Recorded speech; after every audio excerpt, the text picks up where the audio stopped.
Merhabalar sevgili balık ve yükselen burcu balık, ay burcu balık olan çok değerli arkadaşım. Hoş geldin sevgili balık burcu. Umarım çok ama çok iyisindir. Bakalım bir hafta içinde seni neler bekliyor? Perşembe akşamı bu videoyu izliyor olacaksın sevgili balık burcu. Bir hafta içinde sevgili balık burcu arkadaşımı neler bekliyor diyorum. Kartlar bir kıvrıldı arkadaşlar. İlk kartımızı alalım. Para dokuzlusu çok güzel. Bir bakalım. Sonrasında gelen kartı çok merak ediyorum daha çok. Şöyle bir alalım. Para konularıyla ilgili ve kendine yetememeyle ilgili bir hayal kırıklığı var sevgili balık burcu. Şu an paraya yetiremiyor olabilirsin ama olay sadece parada değil. Kendine yetememek, mutlu olamamak, işlerin eskisi gibi olmaması, çalıştığın piyasada, çalıştığın sektörde rekabet ortamı da çok olabilir. Burada bir de bu hafta bir haftalık süre içerisinde kalp sağlığı, hava üçlüsü arkadaşlar biliyorsunuz. Kalp sağlığına, kalp kırgınlığına, kalp ile ilgili ağrılara ekstra bir dikkat etmen gerekiyor balık burcu. Dünya kartı bu çok güzel. Bir bakalım nedir diyelim. Kader çarkı balıklar arkadaşlar. Çok enteresan bir sürece giriyorsun. Bu hafta itibariyle kalbinin kırıldığı, maddi manevi, kendine yetemediğin, maddi manevi, kısıtlandığını düşündüğün konular ile ilgili çok yeni ve çok güçlü bir başlangıç gerçekleşecek. Hatta geçtiğimiz 9'lu vade, 9 gün, 9 hafta, 3 gün, 3 hafta öncesinde bazı şeylerin tohumunu atmış olabilirsin. Aynı zamanda sana destek sağlayabilecek bir kadın figüründen de bahsetti. Yani bu eşin olabilir, partnerin olabilir, bilemiyorum. Bir dişil enerjinin, anne de olabilir tabii ki, bir ortağın da olabilir. Bir dişil enerjinin sana bir yardım sağlaması da var. Yani bak burada ya ben ne zaman mutlu olacağım ya da ne zaman bir şeyleri tatmin edeceğim. Yani burada parçalandım. Hani şey deriz ya, kalbimin içinde cam parçacıkları var sanki. Buraların şifalanması. Bakın burada arkadaşlar, yani ilk kez yani bu kartlar sadece balıklara çıktı diyebilirim. Burada diyor ki senin için bir döngü tamamlandı. Bir süreç bitti. Yepyeni bir sürece doğru geçiş yapıyorsun fakat bu geçiş seni birazcık korkutuyor. Daha önce yapmadığın bir iş, daha önce girişmediğin bir sektör, işinle ve mesleğinle ilgili yapman gereken bir yenilik, bir kaygı, bir korku, bir tedirginlik içindesin. İçinde bulunduğun ortam, yani ateş dokuzusu burada her an bir şey olacakmış gibi enteresan bir kaygı ve korku içerisindesin balık burcu. Burası nedir diyelim arkadaşlar. Buraya bir şifa çalışsın bakalım. Evet, ama bunda diyor ki bak ne olursa olsun, bak işte bu mesaj şöyle. Sen ayağa kalkıyorsun. Hayatının kontrolünü eline alıyorsun ve diyorsun ki hayır, bu böyle olmamalı. Bu şekilde değil. Güneş, yükselen, ay ve stelyum balık olan bütün arkadaşların dinleyebilir.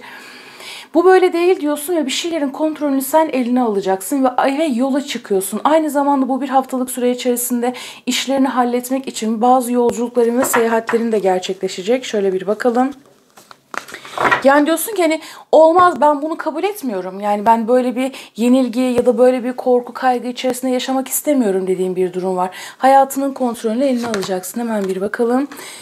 İşte bunu yaptığında işte bak diyor ki bak korku, kaygı, bunu asla yenik düşme, cesur ol, biz seni destekliyoruz, destekleneceksin bu hafta itibariyle. Ve önümüzdeki üçlü vadeler, 3 gün, 3 hafta, 3 ay. Fakat bunun etkisi bu hafta başlayacak. Burada bir kutlama, başarı, üzerine gittiğin, başlattığın bir etkinin olumlu sonuçlanması. Yani bu hafta sen bir şeyi başlatıyorsun. Aynı şekilde yine bu hafta bir kutlama var, bir başarı var. Ve önümüzdeki 3. ay da çok önemli olacak senin için. Yani burada evet ya oldu. Sonunda başladım. Sonunda haber geldi. Sonunda orası tamamlandı diyebileceğim bir etki var senin için. Ve bu hafta bazı kutlamalara, eğlencelere ve davetlere katılabilirsin.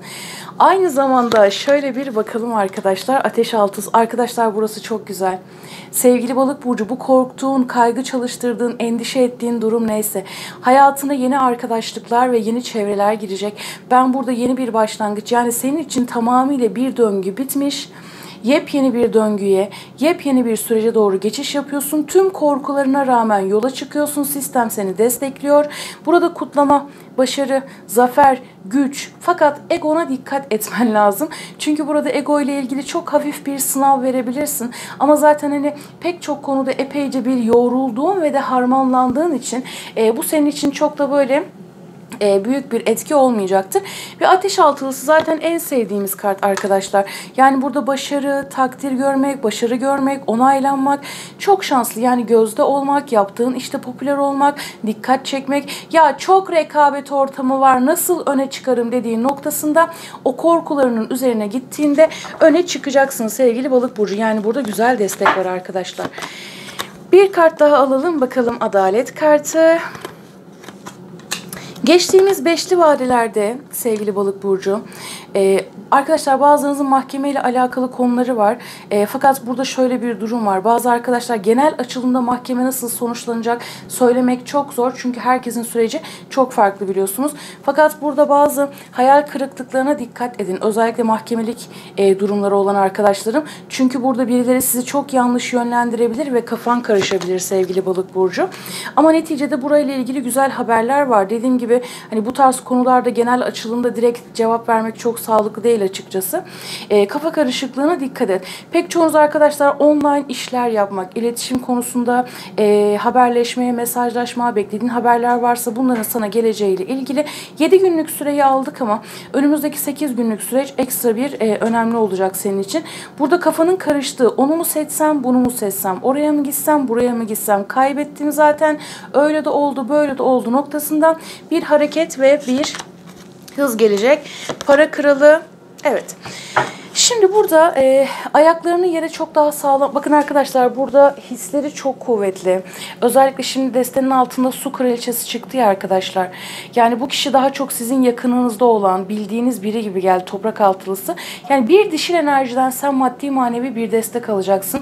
Sanatla ilgileniyor olabilir, spiritüel alanlarla ilgili işler yapıyor olabilir. O ayrı. Şimdi burada seni para krallığına ve para kraliçeliğine götürebilecek bir başlangıç var. Ve burada gerçekten bir şeyler çok daha sağlamlaşacak senin için. Fakat sen bu yeni yolculuğuna çıkarken her şeyi ayıklaya ayıklaya gideceksin. Hani şey denir ya, kurtlu elma çok sağlıklıdır ama sen sağlıksız olan kısımları ayıklayarak gideceksin diyor sevgili balık burcu. Hemen bakalım diğer mesajdan ne gelecek diyelim. Gizli lütuflar. Arkadaşlar bu çok güzel. Her şey her zaman göründüğü gibi değildir. Bak çok geçmeden her şeyin senin en yüksek hayrına olduğunu fark edeceksin. İşte o kaygı ve korku çalıştırdığın şey neyse onun ne kadar yersiz olduğunu ve kadersel olarak çok farklı bir sürece doğru geçiş yaptığını göreceksin. Ve döngü. Sürekli tekrar eden durumlara dikkat et. Öğrenmeye çalıştığın, öğrenmekte direndiğim bir ders var dedi. Peki bir diğer etkiye bakalım arkadaşlar, ne gelecek diyelim. Ve cadı. İçindeki cadıyı uyandır. İçindeki gücü keşfet, gizli yeteneklerin tezahür etmeye başladı diyor. Yani destenin altındaki kupa kraliçesini ben senin içinde alabilirim. O gücün, yeteneklerin, daha önce keşfetmediğin lezzet, daha önce tatmadığın bir lezzete doğru geçmek. Hayat planında, yaşam planında, her şeyde arkadaşlar. Böyle bir etkiden bahsetti balık burcu. Çok güzeldi senin için açılım. Bu güzel enerjileri hayatına dahil etmek için sevgili balık burcu, yorum kısmına yeşil veya mavi kalp bırakırsan çok daha iyi olur. Böyle güzel pozitif enerjileri çalıştırmış oluruz. Her şey gönlünce olsun. Kendine çok ama çok iyi bak. Görüşmek üzere. Hoşça